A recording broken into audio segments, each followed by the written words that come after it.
ওকে, তাহলে এখন আমরা ক্লাস স্টার্ট করতে যাচ্ছি। আমাদের আজকের যে সেকেন্ড ক্লাস স্পোকেন কোর্সের দ্বিতীয় ক্লাসটা আমরা শুরু করব। সো আপনারা কিন্তু দেখতে পাচ্ছেন আমরা দুইটা বিষয় নিয়ে আজকে কাজ করব এবং মূল টার্গেট হচ্ছে অ্যাবাউট মাইসেলফ। আপনার নিজের সম্পর্কে কিছু তথ্য দেওয়ার জন্য কিছু বেসিক জিনিস জানা লাগবে, সেই বেসিক জিনিসগুলো আমরা কিন্তু আপনাদেরকে বুঝিয়ে দেওয়ার চেষ্টা করবো। আর আরেকটা কথা বলি, you just hold the attention, শুধু আপনার অ্যাটেনশনটা ধরে রাখেন, and the rest I will see, বাকিটা আমি দেখবো, ঠিক আছে? সো শুধুমাত্র আপনাদের অ্যাটেনশনটা এখানে আপনি খুব টাইটলি এখানে রাখবেন, ওকে? বাকিটা কিন্তু আমার দায়িত্ব। সো আর আমাদের এই ক্লাসে কিন্তু মুখস্থর কোনো বিষয় নাই, মুখস্থ কোনো কিছুই করবো না আমরা, জাস্ট অনলি বোঝার চেষ্টা করব, শুধু বুঝবেন আর বাসায় এগুলো দেখবেন অ্যান্ড প্র্যাকটিস করবেন যেভাবে বলে দেওয়া হবে, ঠিক আছে? সো লেটস সি, আজকে আমরা যেটা প্রথমে দেখতে পাচ্ছি যে অ্যাবাউট মাইসেলফ সম্পর্কে যখন আপনি আপনার সম্পর্কে বলবেন। প্রথম ক্লাসে কি শিখেছেন? প্রথম ক্লাসে শিখেছেন হচ্ছে যে বি ভার্ব কীভাবে ইউজ করা হয়, বি ভার্ব, ঠিক আছে? বি ভার্বের ব্যবহারগুলো শিখেছি। এখন আমরা অ্যাবাউট মাইসেলফ মানে নিজের সম্পর্কে আমরা বলা শিখব।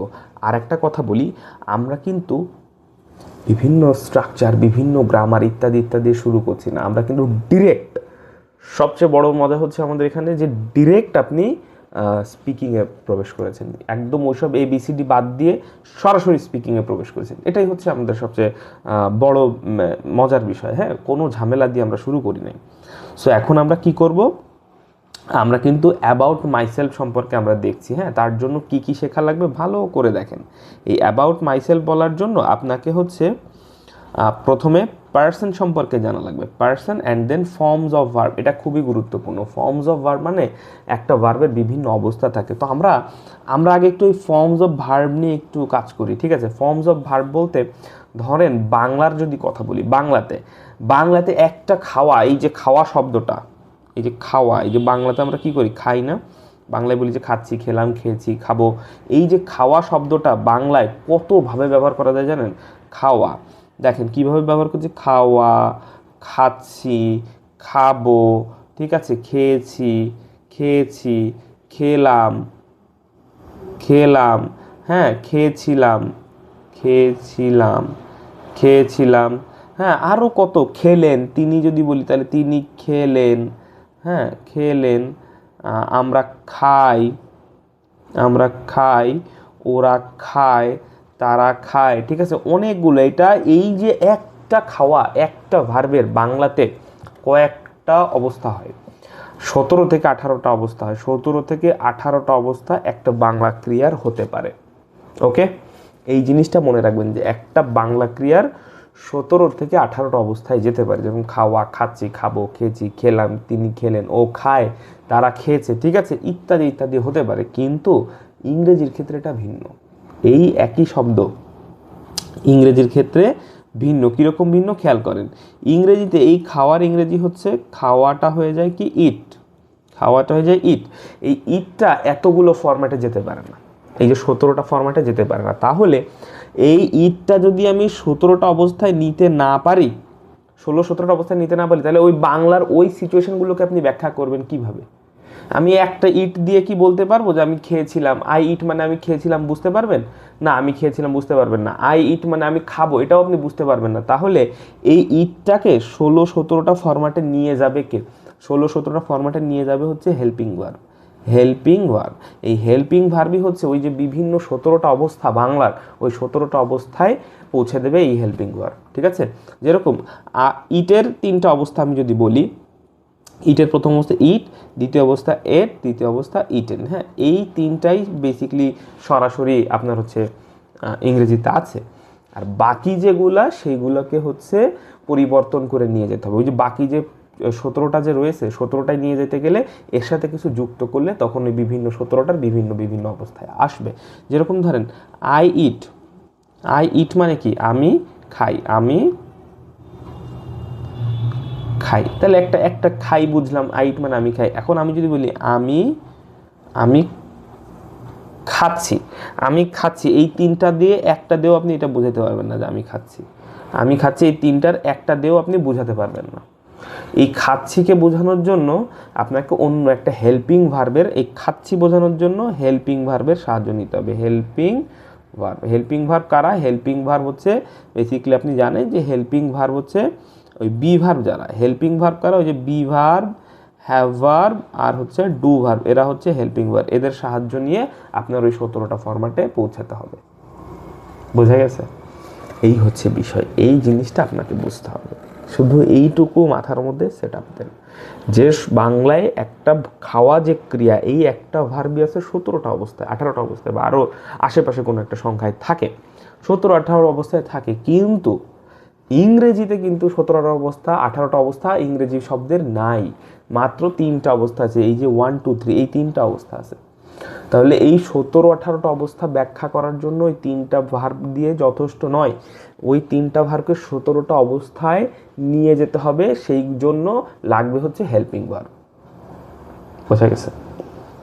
এই তাহলে এই হেল্পিং ভার্ব এক একটা যখন বোঝাবে, এক একটা যখন এই ধরেন আমি একটু মুছে দিই, হ্যাঁ, জাস্ট আমাকে একটুখানি এটা পুরোটা ক্লিয়ার করি, তাহলে আপনার জন্য হয়তো বা সময় সুযোগ আরও বেশি ভালো হবে। খেয়াল করেন, দেখেন এই যে পুরো 17টা অবস্থার কথা বলছি, আমি এখানে একটু লিখি যে 3টা অবস্থা, ইট, এট, ইটেন, এই 3টা অবস্থা কিন্তু মনে রাখবেন, ঠিক আছে? Do, did, done, do, did, done, ঠিক আছে? এই যে এরকম করে কয়েকটা ফরমেশন আছে, এইগুলো একটু দেখবেন, আমি আপনাদেরকে প্রোভাইড করে দেব যে কোনটা কোনটা কী কী আছে, এগুলো অনেকেরই হয় না। তো এটা আমি আর একটা ক্লাসে এসে বা একটা শুধুমাত্র এই V1 V2 V3-র 3টা অবস্থা আমি আপনাদেরকে শেখাবো। তো দেখেন, আমি যদি এই 3টার জন্য আমি শুধু 3টা বাক্য লিখবো,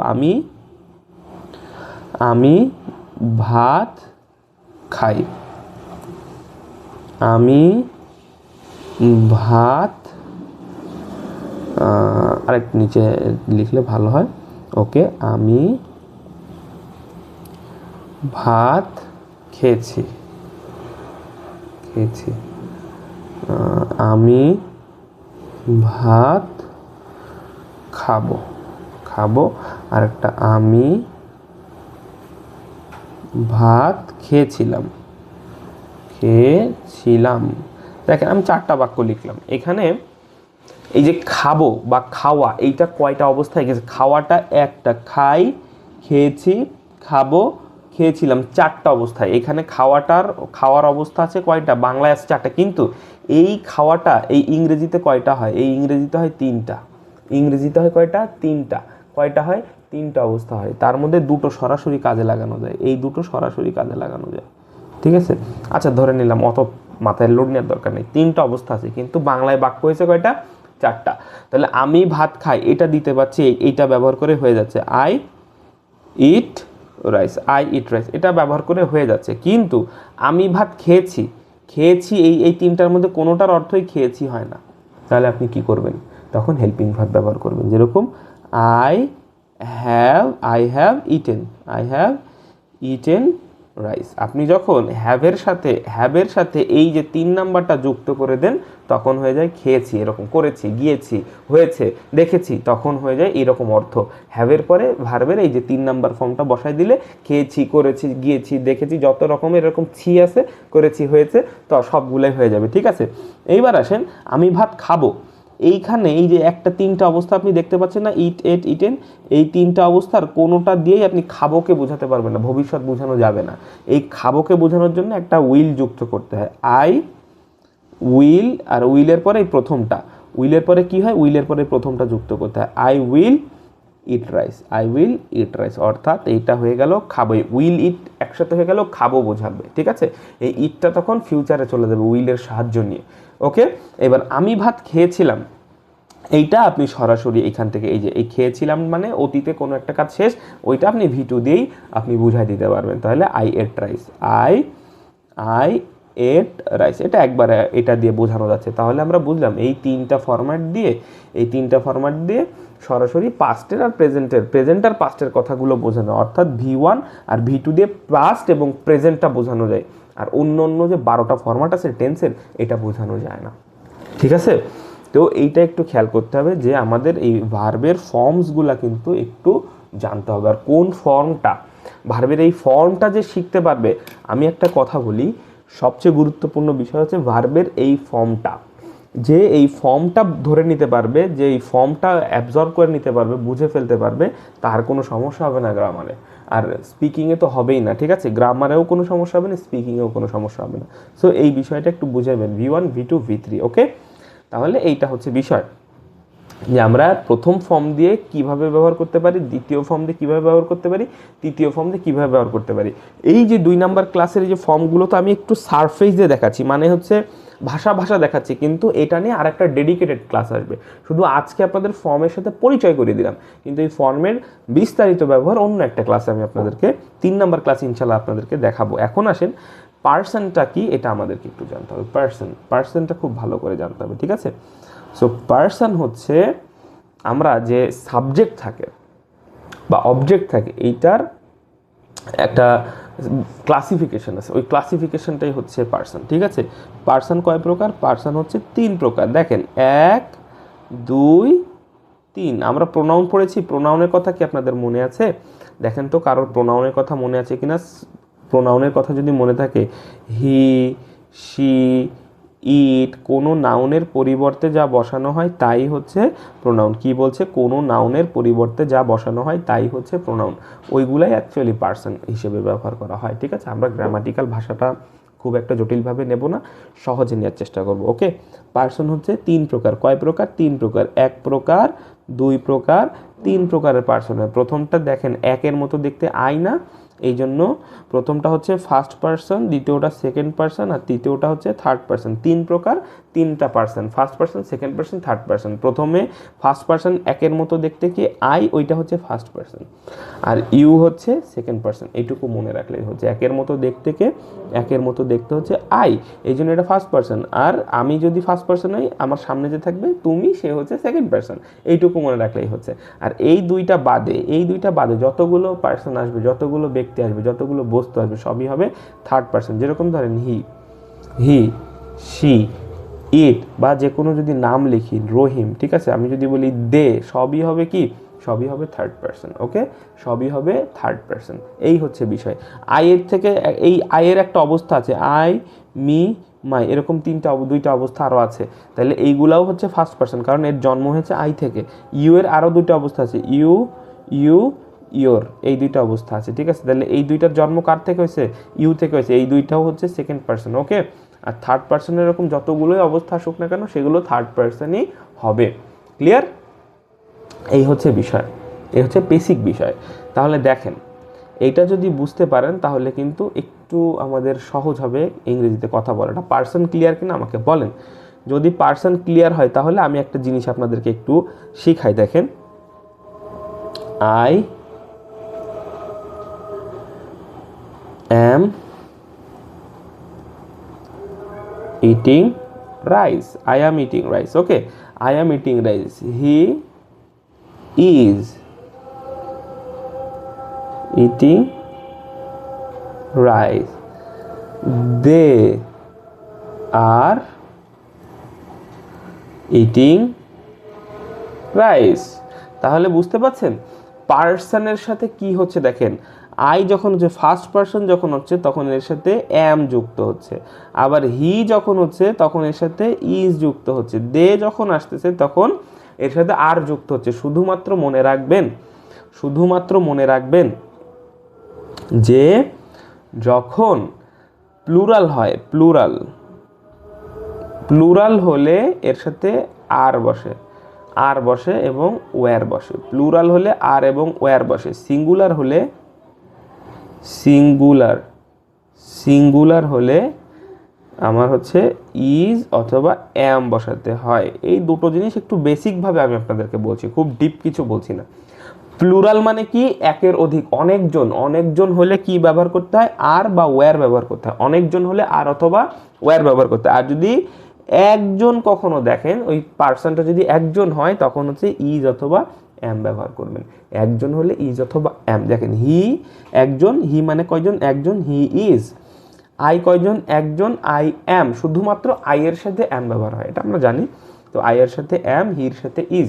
তারপর আমি যদি বলি শি ইজ, ইট ইজ, কি হবে? She is. আবার ইট ইজ। রহিম কয়জন? একজন, রহিম ইজ, ঠিক আছে? উই মানে কয়জন, আমরা, উই মানে আমরা, অনেকজন, উই আর, ঠিক আছে, উই আর, ক্লিয়ার। তাহলে কি প্লুরাল মানে একাধিক, একের অধিক জন, অনেক বহু বচন।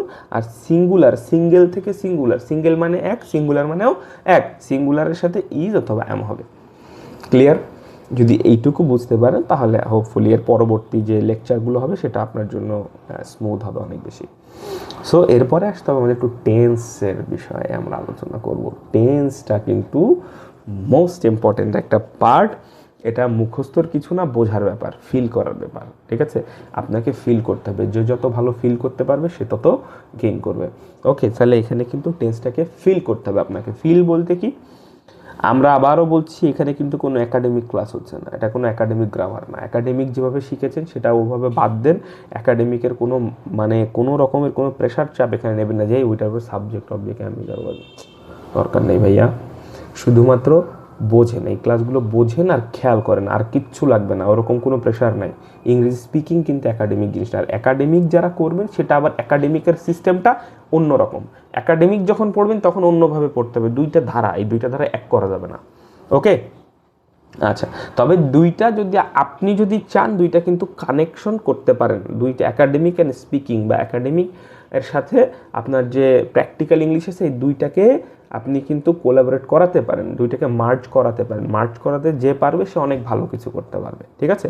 একাডেমিক আলাদা হলেও এই দুইটাকে মার্জ করানো যায়। যখন আপনি প্রফেশনাল লেভেলে চলে যাবেন বা একটু অ্যাডভান্স লেভেলে চলে যাবেন তখন কিন্তু আপনি এই দুইটাকে মার্জ করা শিখে যাবেন, তখন আপনি কিন্তু বস হয়ে যাবেন, ঠিক আছে।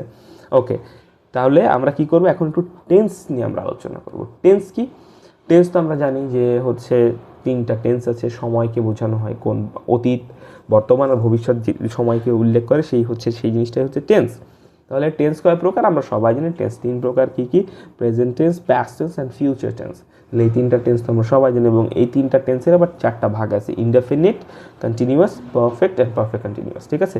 এই মোট তাহলে তিনটা, এইখানে তিনটা, এইখানে তিনটা, আর নিচের প্রত্যেকটা চারটা করে, তাহলে 3 4 মোট টেন্স হয় 12টা, ঠিক আছে। মোট 12টা টেন্সের স্ট্রাকচার আমাদের জানতে হয়। তো এত স্ট্রাকচার জানার সময় নেই, আমরা শুধু কি মনে রাখবো যে প্রেজেন্ট টেন্স কখন, পাস্ট টেন্স কখন, আর ফিউচার টেন্স কখন। শুধু মনে রাখবেন যখন ল অথবা ম থাকবে তখন হবে পাস্ট টেন্স, আর ব থাকলে হবে ফিউচার টেন্স। তাহলে ল ম ব, তাহলে কি দাঁড়াচ্ছে? লম্ব। টেন্স মানে হচ্ছে লম্ব, টেন্স মানে কি? লম্ব। ল ম ব, ল ম ব, ঠিক আছে।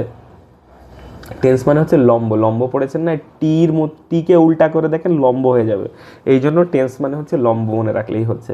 লম্ব কি? ল ম ব। যদি ল বা ম থাকে, ক্রিয়ার মধ্যে ল বা ম থাকে ওটা পাস্ট টেন্স, আর ব থাকলে ফিউচার টেন্স, আর অন্য কোনো যদি কিছু অক্ষর থাকে, অন্য কোনো অক্ষর থাকলে সেটা প্রেজেন্ট টেন্স, ওকে। আমি একটু দেখাবো, দেখেন। আমি খেলাম, আমি ভাত খেলাম, আমি ভাত খেলাম, আমি ভাত খেলাম, আমি ভাত খেলাম, আমি আমি ওকে, আমি ওকে ডাকলাম, আমি ওকে ডাকলাম, আমি ওকে ডাকলাম। আচ্ছা, আমি ওকে ডাকলাম। এবার আমি আমি ঢাকায় যাব, আমি ঢাকায় যাব, লিখলাম। আচ্ছা, এইবার মোটামুটি তিনটা লিখেছি। আমি যদি বলি আমি আমি মুভি, আমি মুভি দেখি, আমি মুভি দেখি। আচ্ছা, খেয়াল করেন ভালো করে, এখানে দেখলে বুঝতে পারেন। আমি ভাত কি? আমি ভাত খেলাম। আচ্ছা, খেলামে খেয়াল করি, খেলামের মধ্যে কি আছে? খেলামের মধ্যে ম আছে। ম থাকলে কোন টেন্স? Past tense. এটা হচ্ছে পাস্ট টেন্স। এটা কোন টেন্স? Past tense. আচ্ছা আচ্ছা, ডাকলাম, ডাকলামের মধ্যে কি আছে? ডাকলামের মধ্যেও ম আছে, তাই এটা হচ্ছে পাস্ট টেন্স। এটা কি টেন্স? ম থাকার কারণে এটাও হচ্ছে পাস্ট টেন্স, ঠিক আছে। আমি কি করব? আমি ঢাকায় যাব। যাবর মধ্যে কি আছে? যাবর মধ্যে ব আছে। ব থাকার কারণে এটা হচ্ছে ফিউচার টেন্স। কি টেন্স? ফিউচার টেন্স, ঠিক আছে। আচ্ছা, এবার আসেন, আমি মুভি দেখি। এর মধ্যে না ল আছে, এর মধ্যে না ব আছে। ল ব মও নাই, লও নাই, ব নাই, লম্বর কোনোটাই নাই। লম্ব আছে কিনা দেখবেন, লম্ব নাই মানে ওটা প্রেজেন্ট টেন্স। ওটা কি টেন্স? Present tense, clear. আর যারা ফিল করতে পারেন যে বর্তমানে হচ্ছে, বর্তমান মানে প্রেজেন্ট, অতীতে হয়েছিল মানে পাস্ট, আর ফিউচারে হবে মানে ভবিষ্যৎ, ঠিক আছে। তাহলে ভবিষ্যৎ বুঝাইলে ফিউচার, বর্তমান বুঝাইলে প্রেজেন্ট, আর অতীতে বুঝাইলে পাস্ট, কিন্তু জাস্ট একটু সহজ করার জন্য একটা লম্ব টেকনিক আপনাদেরকে বুঝিয়ে দিলাম। যদি লম্ব টেকনিক মনে থাকে তাহলে টেন্স কখনই আর আপনি ভুলে গেলেও মনে করে ফেলতে পারবেন, ভুলবেন না আর কি অ্যাকচুয়ালি। তো এটা হচ্ছে গেল। এখন সমস্যা হচ্ছে যে পাস্ট প্রেজেন্ট ফিউচার বুঝি, বাট ভাইয়া এই পাস্ট প্রেজেন্টের মধ্যে এই পাস্টের এই যে প্রেজেন্ট টেন্সের তো আবার এই তিনটা হয়, প্রেজেন্ট ইনডিফিনিট হয়, প্রেজেন্ট কন্টিনিউয়াস হয়, প্রেজেন্ট পারফেক্ট হয়, প্রেজেন্ট পারফেক্ট কন্টিনিউয়াস হয়। এখন আমি বুঝলাম প্রেজেন্ট টেন্স, কিন্তু প্রেজেন্ট টেন্স প্রেজেন্ট কন্টিনিউয়াস না প্রেজেন্ট ইনডিফিনিট না প্রেজেন্ট পারফেক্ট কন্টিনিউয়াস না প্রেজেন্ট পারফেক্ট কোনটা, এটা বুঝবো কী করে? এটা বোঝার জন্য একটা সুন্দর একটা টেকনিক বলি। যদি কন্টিনিউয়াস হয় তাহলে তার মধ্যে একটা তে এরকম অর্থ থাকবে, তে থাকবে, তে। কন্টিনিউয়াস থাকলে কি থাকবে? তে থাকবে। পারফেক্ট যদি হয় তাহলে ইয়া থাকবে, ইয়া। কি থাকবে? ইয়া। আর যদি পারফেক্ট কন্টিনিউয়াস হয় তখন অবশ্যই পারফেক্ট কন্টিনিউয়াসে অবশ্যই একটা সময় থাকতে হবে, এবং কন্টিনিউয়াস মানে কি বললাম? কন্টিনিউয়াস মানে তে। এই সময়ের সাথে একটা তে যুক্ত থাকলে বুঝবেন যে ওটা পারফেক্ট কন্টিনিউয়াস, ঠিক আছে? আর এই তিনটার কোনোটা না হলে সেটা হবে ইনডিফিনিট, অন্য কোনো যদি কিছু হয় তাহলে হবে ইনডিফিনিট, ঠিক আছে? তাহলে এবার আমি বলি আমি ভাত খেলাম, আমি ভাত খেলাম, আমি ভাত খেলাম যদি হয় তাহলে এই যে খেলাম, খেলাম কি দেখেন তো, খেলামের মধ্যে কি আছে? কি আছে? আমি ভাত খেলাম, সময় আছে কোনো? না। পারফেক্ট কন্টিনিউয়াস তাহলে না। আচ্ছা ইয়া আছে? ইয়া আছে? না, নাই, তাহলে এটা পারফেক্টও না। আচ্ছা তে আছে কোনো? খেলামের মধ্যে কোনো তে আছে? নাই, তাহলে এটা কন্টিনিউয়াসও না, তাহলে এটা হচ্ছে কি? অন্য, অর্থাৎ ইনডিফিনিট। এটা তো পাস্ট টেন্স আমরা বুঝেছিলাম, প্রথমে ম দেখে বুঝেছি পাস্ট টেন্স, এইবার আরও কি দেখলাম যে এর মধ্যে এদের কিছু নাই, তার মানে এটা পাস্ট ইনডিফিনিট টেন্স। ওকে, আচ্ছা আমি ওকে, আমি ওকে ডাকলাম, ম থাকার কারণে কি? Past tense. এইবার দেখেন এর মধ্যে কি ডাকলামের মধ্যে তে নাই, ইয়া নাই, সময় বা তে কোনোটাই নাই, এটাও হচ্ছে পাস্ট ইনডিফিনিট। ওকে, আচ্ছা এবার আসেন আমি ঢাকায় যাব, যাব ব থাকার কারণে ফিউচার, আর কোনোটা তে, ইয়া, সময় বা তে কোনোটাই নাই, এই জন্য এটা হচ্ছে ফিউচার ইনডিফিনিট। আমি মুভি দেখি, এইটা হচ্ছে অবশ্যই প্রেজেন্ট টেন্স, কারণ এর মধ্যে লম্ব নাই তাই প্রেজেন্ট টেন্স। এখন দেখেন দেখি কি, দেখির মধ্যে অন্য কি এই আপনার হচ্ছে তে নাই, ইয়া নাই বা সময় প্লাস তে নাই, তার জন্য দেখি হয়ে যাবে কি?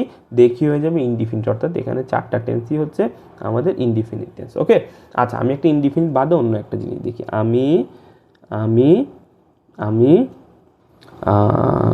আমি তাকে, আমি তাকে ডেকেছি, আমি তাকে ডেকেছি, আমি তাকে ডেকেছি। ওকে, আমি তাকে ডেকেছি। আমি আমি আমি বই, আমি বই পড়ছি, পড়ছি, দেখেন আমি বই পড়ছি, আমি তাকে ডেকেছি। তাহলে ডেকেছির মধ্যে ল, ম, ব কোনোটাই নেই, লম্ব নাই, তার মানে এটা প্রেজেন্ট টেন্স। এটা হচ্ছে প্রেজেন্ট টেন্স। প্রেজেন্ট কোন টেন্স? প্রেজেন্ট টেন্স বুঝলাম, প্রেজেন্ট কি টেন্স? ডেকেছির মধ্যে দেখেন তো রবীন্দ্রনাথের ভাষায় আমি যদি বলি ডাকিয়াছি, হবে না? ডেকেছি কি হয়ে যাবে? ডাকিয়া, ডাকিয়াছি। তাহলে ডাকিয়া, ইয়া আছে না? ইয়া থাকার কারণে এটা হয়ে যাবে পারফেক্ট। রবীন্দ্রনাথের ভাষায় ট্রান্সলেট করে নেবেন একটু, ঠিক আছে? মানে শুদ্ধ ভাষায় ট্রান্সলেট করে দেখবেন যে ইয়া আছে কিনা। তাহলে ডেকেছির মধ্যে কি আছে? ইয়া আছে, ডাকিয়াছি, ইয়া আছে, এই জন্য এটা হচ্ছে প্রেজেন্ট পারফেক্ট। ইয়া থাকলে কি হয়? ইয়া থাকলে পারফেক্ট হয়, এই যে তার মানে এই যে ডেকেছি, ডাকিয়াছি, এটা হচ্ছে পারফেক্ট। ওকে, প্রেজেন্ট কি? Present perfect, present perfect.